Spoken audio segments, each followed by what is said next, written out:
mérito eso. Sé que deberían estar haciendo tal vez otras cosas. Como aquí. Bueno. Sí. ¿Cuál fue el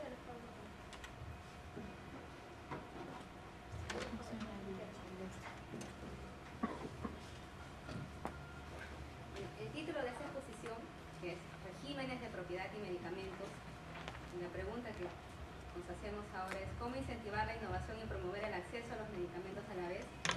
Suena una pregunta bastante teórica. Bueno, en parte sí es teórica, pero no es completamente teórica. Tiene relevancia práctica. Y para entender un poco esto, les voy a plantear un caso, para que más o menos se vaya entendiendo hacia dónde se quiere llegar con esta exposición.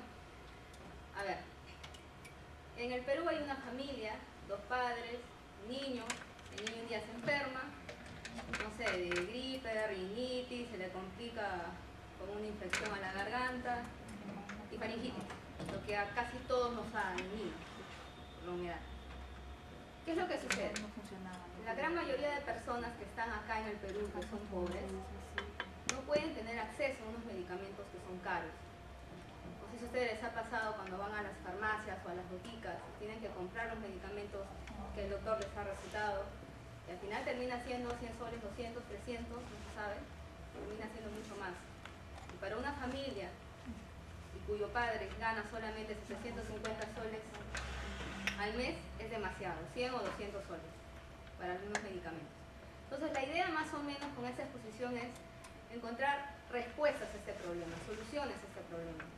Entonces las 3 preguntas serían: 1, si se debe o no se debe hacer algo ante este problema. La segunda pregunta sería: ¿quién debería actuar para hacer algo? ¿El Estado? ¿Un ente privado? ¿Un ONG? ¿Alguien? ¿Organismos internacionales? Y la tercera pregunta, que es la más interesante, ¿no? ¿Cómo lograrlo en el Perú para solucionar este problema? Pues bien, no hay PowerPoint. No importa. Bueno, hasta que se vaya abriendo el PowerPoint. Cuando hablamos nosotros de medicamentos, se nos viene a la mente seguramente 2 tipos, ¿no? Que son los genéricos. No sé si ustedes más o menos están familiarizados con esa diferencia entre productos genéricos, productos y medicamentos de marca, ¿no? En verdad hay 3 tipos. Medicamentos que son patentados, por un lado; por el otro lado los medicamentos de marca, y por el otro lado los medicamentos genéricos. O sea, hay 3 tipos, ¿no? La diferencia entre los 3 es: primero, los genéricos son los más baratos, los patentados son los más caros, y los de marca están en el medio, no son ni tan baratos como los genéricos, pero tampoco son tan caros como los patentados. Por su propio nombre, los medicamentos patentados son aquellos que están protegidos por una patente. ¿Qué significa?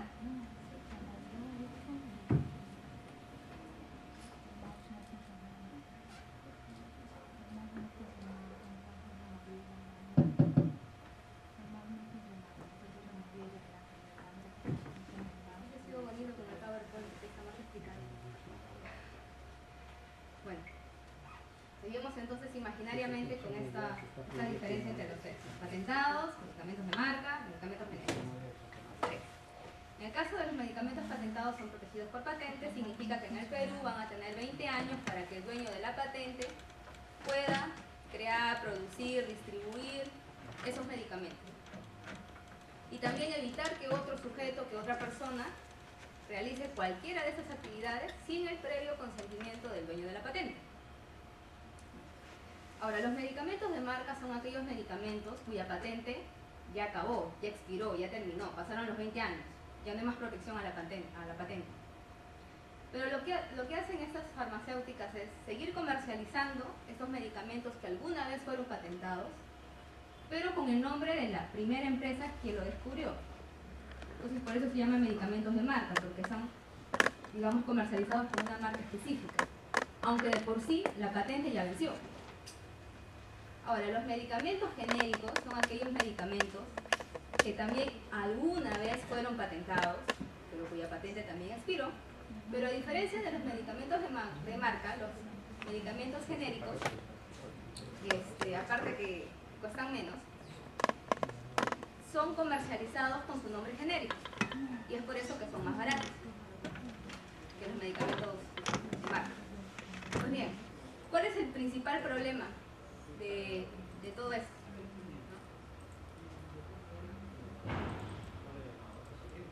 Cualquiera.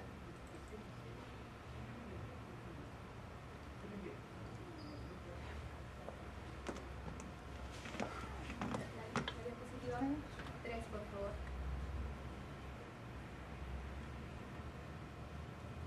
Ya bueno.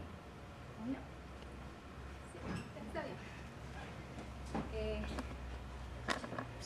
Ahora, lo que vamos a hacer ahora, la exposición ahorita se está centrando solamente en aquellos medicamentos que son objeto de una patente, que están siendo protegidos por una patente. En el caso de medicamentos de marca y medicamentos genéricos, también se va a ser tratado, pero de forma tangencial. Ahora, siguiendo dentro de la lógica de los medicamentos que tienen protección con una patente, debemos de encontrar dos características principales en esta clase de medicamentos, en el derecho de patentes, en todo lo que es patentes. El primero es el objetivo que debemos tener en cuenta, cuál es el objetivo que el derecho de patentes tiene, y el segundo, que es cuál es el mecanismo legal que el derecho de patentes tiene. Ahora, primero, cuando hablamos de un objetivo, dentro de la lógica, cuando hablamos de patente, hablamos obviamente de propiedad, la propiedad que alguien tiene sobre una determinada fórmula al haber descubierto tal medicina. Alguien descubrió la cura del SIDA, por ejemplo, patente. Entonces, hay derecho de propiedad, en este caso, a las ideas.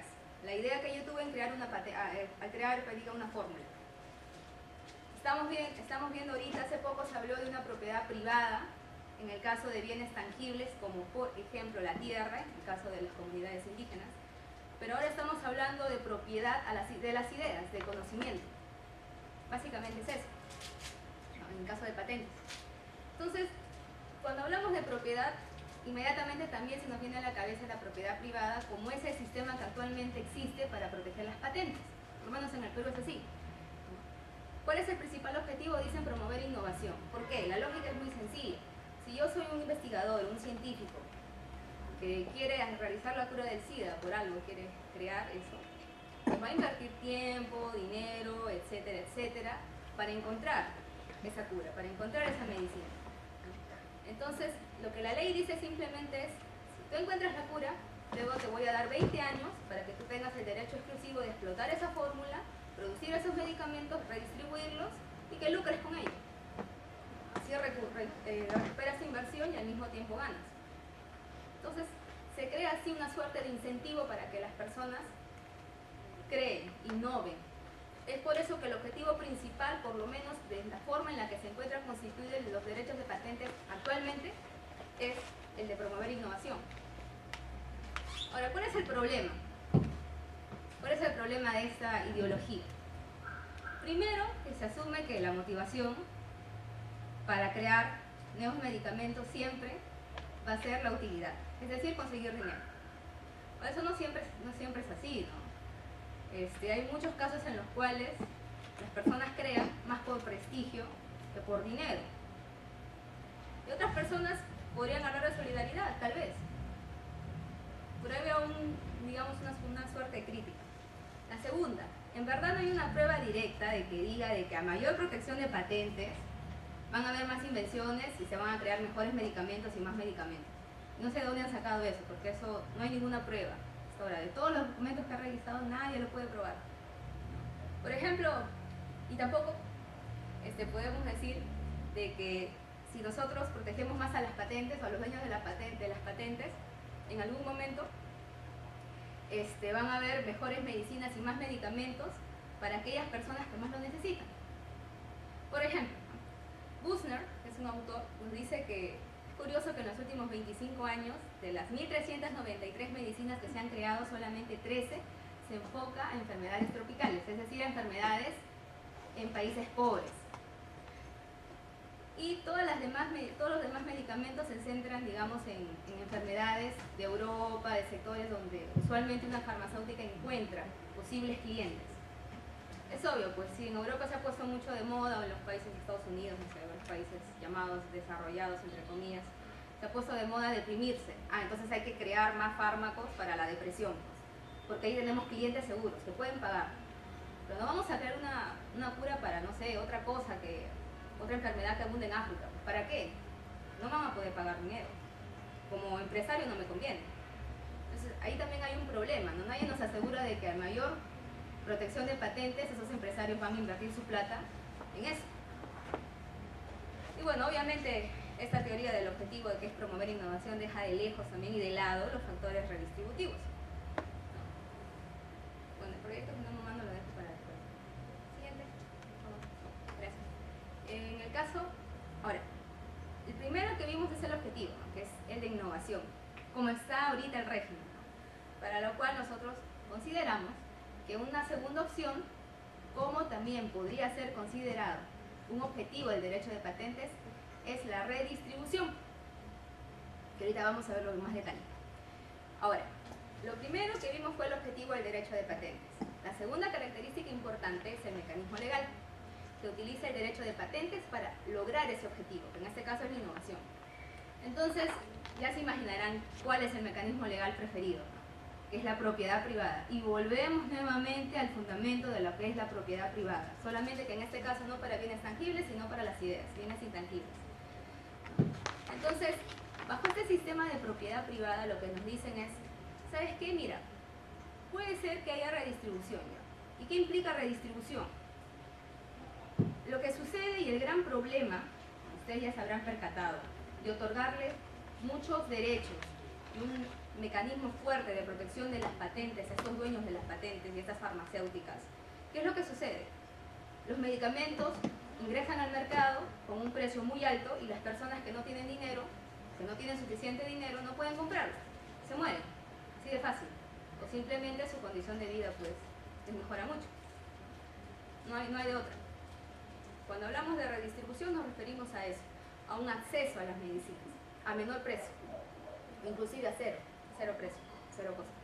Entonces, dentro de la teoría, dentro del marco de lo que es la propiedad privada, pues tendríamos que decir, por un lado, quiero innovar, pero por el otro lado, también quiero garantizar el acceso a medicamentos.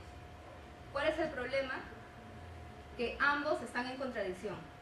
Mientras, cuando yo más quiero brindar o promover la innovación de nuevos medicamentos, tengo que proteger más el derecho de patentes. Pero si yo protejo más el derecho de patentes, va a haber más personas que no van a tener acceso. Entonces, ahí como que entran en contradicción y la gran mayoría de personas y teóricos actualmente lo único que pueden encontrar es una suerte de balance entre ambos, digamos, objetivos, si lo quieren llamar así. Es un balance de redistribución. Y claro que existe esta contradicción entre ambos objetivos, pero solamente dentro del marco de la lógica de la propiedad privada. Si salimos de la propiedad privada, la cosa cambia, y como les voy a demostrar en un momento, ¿no? Entonces, ese es el principal problema, que la propiedad privada, por lo menos este contexto del derecho de patentes, se olvida de los demás regímenes de propiedad que existen. Existe un régimen de propiedad pública, existe un régimen de propiedad comunal. Y también existe un sistema que no es un régimen, que implica no derecho, que es un sistema de acceso abierto. Ahora, la gran mayoría de personas siempre confunden propiedad pública, propiedad comunal y acceso abierto, ¿no? Los tres son bastante diferentes. Así que cuando hablamos de propiedad pública no vayan a pensar en una propiedad comunal, que es por ejemplo una comunidad indígena que se rige bajo sus propias costumbres. O yo diría también ahora las comunidades que existen en internet, comunidades digitales, como Wikipedia, por ejemplo, las personas que están dentro de allí, o networks y redes sociales, ¿no? Que va mucho más allá. Para mí ese es un sistema de propiedad comunal en muchos aspectos. Y acceso abierto significa no ley, cualquiera puede tomar lo que sea. Siguiente, por favor. Ahora, haciendo una suerte de resumen, como les había mencionado hace un momento, existen tres regímenes de propiedad bastante identificables, que es el régimen de propiedad privada, régimen de propiedad pública y régimen de propiedad comunal. Y por último, el de acceso abierto, que no es un régimen legal.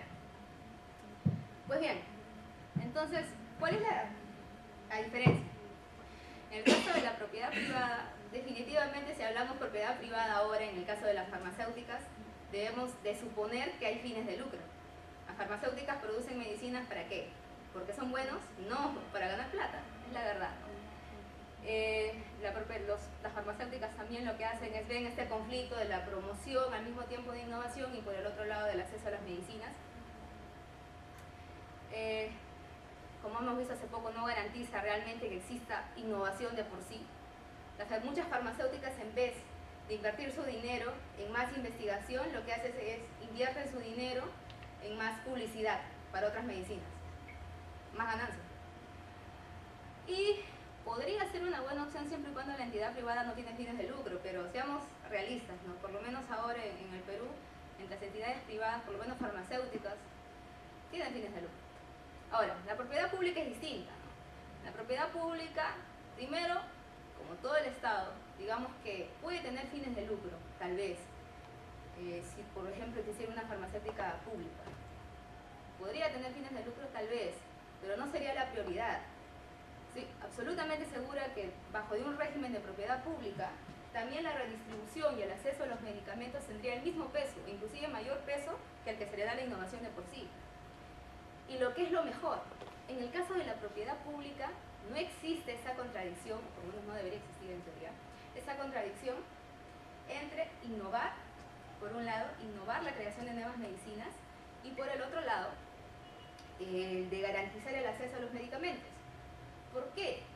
Porque si es que hubiesen farmacéuticas o empresas farmacéuticas en partes privadas o cuyo origen sea en su mayoría públicas, es decir, del Estado, como que esa condición desaparece, porque el Estado dice, por un lado está bien, hay que incentivar todo, pero el Estado ya está incentivado, no necesita de una incentivación de tener fines de lucro para incentivarse más. El Estado lo que quiere es redistribuir, lo que quiere es que las personas tengan acceso a las medicinas. Entonces el incentivo de por sí ya está allí, no necesita ganar dinero, no necesita una protección, digamos, de 20, 50 años, no sé, para la patente, para que produzca, ya está allí. Entonces es así que esta contradicción entre la innovación por un lado, promoción de innovación por un lado, y por el otro lado el acceso a los medicamentos, se elimina, desaparece.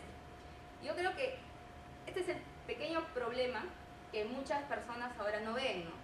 Como que siempre ven este balance entre ambos y no se dan cuenta que ambos objetivos sí podrían llegar juntos, pero siempre y cuando cambies el chip de la mente y cambies la propiedad privada por una pública, o también podrías cambiarlo por una comunal, no sé, pero hay que sacar esa idea de la propiedad pública, siempre está presente en todo, ¿no? Ahora, algunos dirán, pero el Estado peruano no tiene experiencia, no es un mal gestor, ¿no? Lo que todo el mundo siempre dice, ¿no? Y que los costos administrativos pues son muy altos, hay que capacitar a las personas, eso cuesta mucho, mejor que lo siga haciendo el sector privado, ¿no? Muchos podrían alegar eso. Bueno, en realidad hay que comenzar en algún momento, ¿no? Hay que comenzar de una vez. Ahora que el Perú tiene un gran PBI, somos considerados el boom sudamericano, por lo menos así lo consideran al Perú y así lo ven afuera, bueno, dinero hay, plata hay, lo que podría hacer al Estado es ponerse las pilas. Ahora, no voy a entrar por el tiempo ya a lo que es propiedad comunal y acceso abierto, lo único que les puedo decir que por lo menos para el caso de patentes no funciona. En el caso de derechos de autor, acceso abierto sí podría funcionar y propiedad comunal sí, pero en patentes no. Pero bien, si quieren preguntas, me pregunten. Después, una cosa más, ¿no? Es importante también determinar algo, ¿no? Cuando hablamos de un régimen de propiedad, a veces hay casos en los cuales no es un régimen enteramente público, 100% privado, o 100% comunal, o 100% acceso abierto, ¿no? Puede haber infinitas combinaciones entre ellos. Ustedes saben que la propiedad tiene muchas atribuciones, ¿no? Exclusividad, por algunos lados, o sea, etc., ¿no? Y puede haber combinaciones. Digamos que una empresa, una farmacéutica, lo que sea, podría ser al mismo tiempo parte del sector público y parte del sector privado. Es interesante ese señor y ese autor, lo que nos dice de que no, pero estos incentivos, así como yo les mencioné hace un momento, no están en contradicción la innovación y tampoco el acceso a las medicinas, ¿no?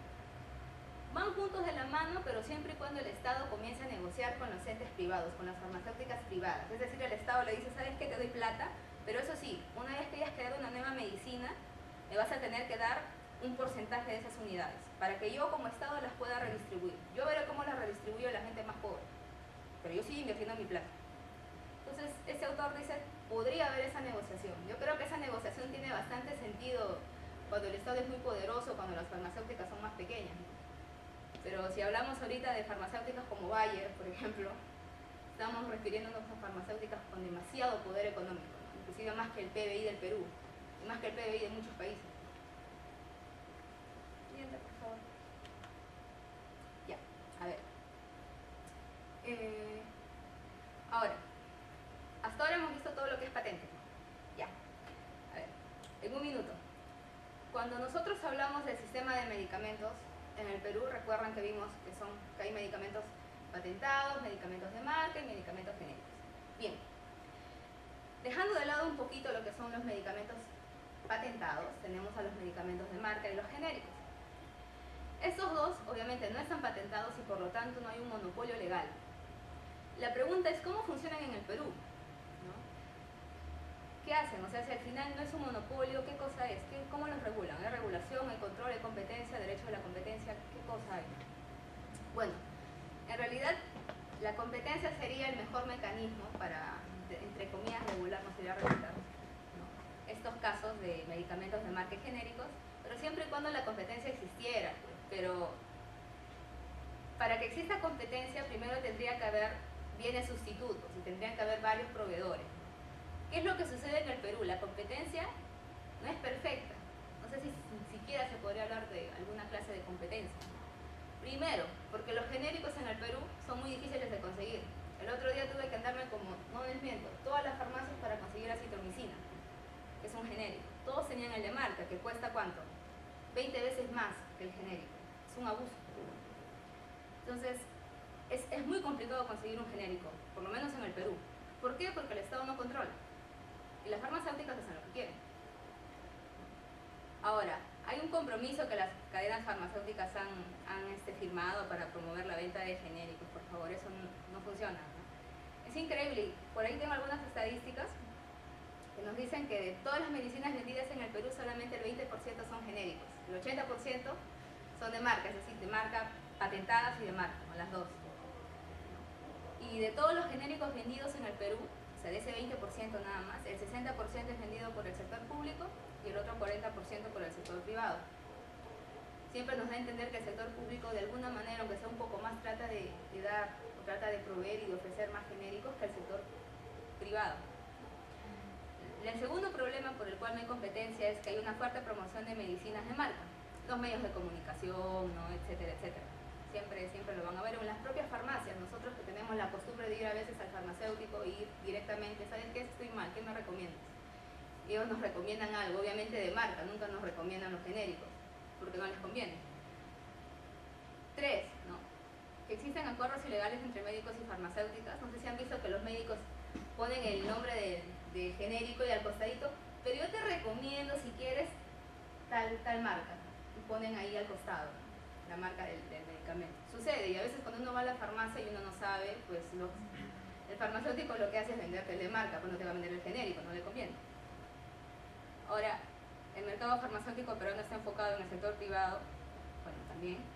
Y por último hay un oligopolio emergente. ¿Qué significa esto? Que actualmente hay más cadenas de boticas y de farmacias. Y cuando más se van juntando estas cadenas, va haciendo que la competencia se vaya disminuyendo. ¿Por qué? Porque ya se convierte en un oligopolio. Hay menos actores en el mercado. Siguiente, por favor. Ahora, cuando hablamos del mercado farmacéutico en el Perú, solo de forma rápida, si ustedes van viendo la evolución de los precios en general, patentados, de marca y genéricos, todos en general, de los precios y de los medicamentos en el Perú, si ustedes se dan cuenta, es desde 1977 hasta el 2006. Lamentablemente no he conseguido estadísticas más recientes. Es una gran pena. Me hubiese gustado que cuáles son las estadísticas luego del Tratado de Libre Comercio. Eso ha sido muy interesante. Pero no hay. Bueno, entonces, lo que sí es curioso es que a partir de, si se dan cuenta, del año 1990-1991, los precios de las medicinas en el Perú estallaron, se fueron para arriba, como una explosión. Siguió y siguió subiendo. Bueno, ya creo que más o menos eso se debe al tema de las políticas neoliberales, de flexibilización que se aplicaron en la época de Fujimori. Entonces, definitivamente incremento de precios en las medicinas en el Perú sí hay, es un problema. Siguiente, por favor. Ahora, si queremos ver el poder que están teniendo las cadenas farmacéuticas en el Perú, también es cierto. Por ejemplo, acá es un cuadrito desde el año 98 hasta el año 2005. Lamentablemente tampoco pude conseguir estadísticas más recientes. Si nos damos cuenta, la línea más oscura, la barra más oscura, se refieren a las cadenas de boticas y farmacias. Y las otras, la barra más clara, se refiere a esas boticas y farmacias, digamos, más independientes, ¿no? La de la esquina que está por ahí. Si se dan cuenta, las cadenas han ido ocupando cada vez más y más y más peso y más espacio dentro del mercado farmacéutico, como se va viendo a lo largo de los años, de forma paulatina. No sé cuándo será ahora. Hasta el 2005 ocupaban más del 54%, ¿no? Ahora la verdad no sé. Posiblemente ha seguido incrementándose. ¿Qué nos dice esto? Que poco a poco se va a formar dentro de poco un oligopolio. Solamente las grandes farmacéuticas van a tener poder en todo el mercado farmacéutico. Siguiente, por favor. Ahora, no sé si se puede entrar, no sé si el link, tienes que hacerle clic al link, no sé si ingrese. Cuando hablamos de quién vende a menor precio, en el sector público, en el sector privado, no sé si abre ya. Pero es muy curioso porque ahí hay una lista de los 10 medicamentos. No. ¿Puedes abrir el USB? Porque ahí también hay. No, le dice comparación de precios. Ya, rapidito. Si nosotros queremos comparar, por ahí encontré unas estadísticas de los 10 medicamentos más vendidos en todo el Perú, que son Apronac, Dolocordralan, Infragó, Bactrim, Tixul, etc. Lo que hice simplemente fue utilizar esos 10 medicamentos más importantes y buscar, hay un observatorio de productos farmacéuticos del Ministerio de Salud que está en internet, y ustedes con el nombre genérico pueden encontrar el precio de la medicina, el precio más barato y el precio más caro, de acuerdo a si es ofrecido por el sector público o por el sector privado. Y es curioso porque ahí estoy comparando, si ven ahí los precios, ¿no? El precio mínimo al cual es ofrecido esa medicina, el precio máximo que es ofrecido. ¿Puedes subir un poquito, por favor? Porque la primera línea es del sector público y la segunda es del sector privado. Sí. Entonces, de todos esos datos, a mí me causó sorpresa que, por ejemplo, en el caso de Dolocordralan, los precios en el sector público lo vendían al mínimo a 2 soles 65 y en el sector privado 1 sol 20, que es más barato. Entonces, uno inmediatamente se pone a pensar, entonces el sector privado ofrece medicinas más baratas que el sector público. Pero no es verdad. ¿Por qué? Porque es cierto de que hay una que otra botica que lo ofrece, pero si uno se pone a buscar en el observatorio, porque ahí uno busca el precio, la farmacia, la botica y la ubicación, todo está allí. Y era increíble porque decía 1 sol 20, pero solo una botica en todo el Perú lo ofrecía. Una sola, que era una botica de la esquina, por llamarlo así. Una sola. Y todas las demás boticas en el Perú no bajaban de 3 soles. O sea, el mismo Dolocordralan. ¿Qué significa? ¿No? Y cuando tengan cuidado también cuando vean esta clase de datos, ¿no? Porque muchos se dejan engañar fácilmente y dicen que el sector privado podría dar mejores precios que el sector público, y no es así, ¿no? ¿Qué es lo que sucede? Que el medicamento genérico tal vez pueda ser ofrecido por una farmacia a menor precio que el sector público, pero ¿cuál es el problema? Que nadie puede acceder a ello, porque no hay, es muy complicado encontrarlos. Ahora sí, podríamos volver a las diapositivas, por favor. Entonces, si el medicamento genérico no es de fácil acceso, hay un problema, también hay un problema grave. ¿De qué competencia se puede hablar entre medicamentos genéricos ahí? Si no hay, o medicamentos genéricos y de marca, que supuestamente tienen el mismo componente. No hay. Sí. Siguiente.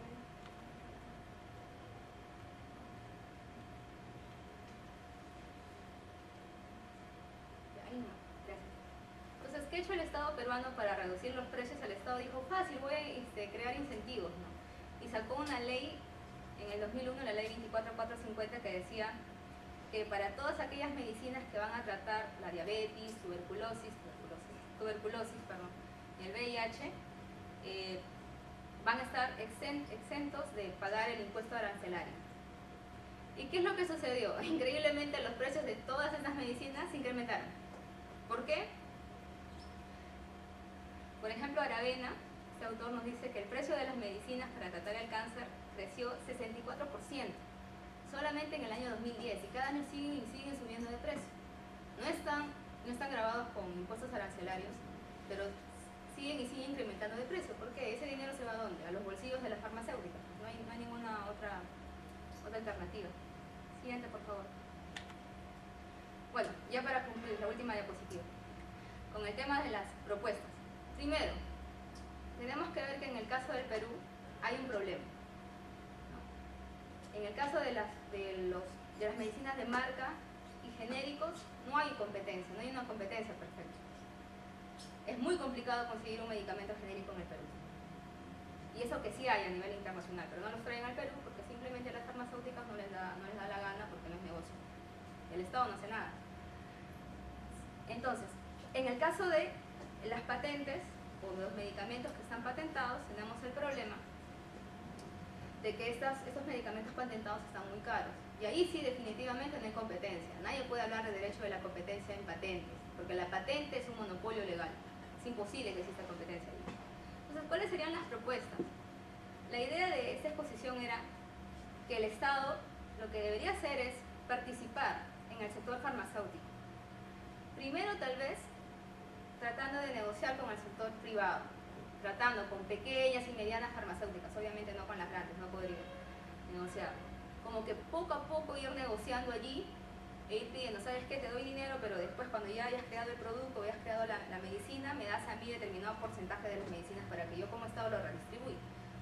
Esa es la idea. O también lo que el Estado ya podría hacer a largo plazo es crear sus propias farmacéuticas. ¿Y cómo eso se puede lograr? Yo creo que sí. Lo que tienen que hacer es inversión en el sector público, inversión en las universidades para mayor investigación, para que ellas crean más, para que las universidades creen más, ¿no? Nuevos medicamentos, etc. Debería ser. Obviamente eso va a demorar, no es fácil, va a demorar mucho, pero se puede, ¿no? Hay formas. Ahora, eso es a largo plazo. Algunos los que quieren soluciones más rápidas, que sería a corto plazo, podrían decir, bueno, ahí que tendríamos que separar, ¿no? Si hablamos de medicinas patentadas, al ser la patente o es un monopolio, nuevamente no existe competencia, es imposible hablar de competencia allí. El Estado podría aplicar la discriminación de precios. ¿En qué sentido? Digamos que yo soy el Estado, suponiendo que hablamos de discriminación de precios en el sector privado, ¿no? ¿Qué sucedería si, por ejemplo, en el caso de las medicinas, yo estoy vendiendo las medicinas, la medicina, no sé, citromicinas a 10 soles cada pastilla, ¿no? Viene otra persona y me dice, supuestamente que necesita más esa pastilla y no tiene recursos, y la misma farmacéutica tiene que darle no a 10 soles, sino a 2 soles. Lo que harían los privados es simplemente, pues fácil, ¿no? Yo lo compro a 2 soles y luego lo vuelvo a vender a 10. No funcionaría, no sé si se dan cuenta, ¿no? No, sería imposible, no funcionaría ese sistema de discriminación de precios entre privados, porque al final el otro, que no necesita tanto la citromicina, lo que hace es va a comprar para vender, no lo va a comprar para usar. Pero sí podría funcionar siempre y cuando el Estado sea el ente que está favorecido. ¿Por qué?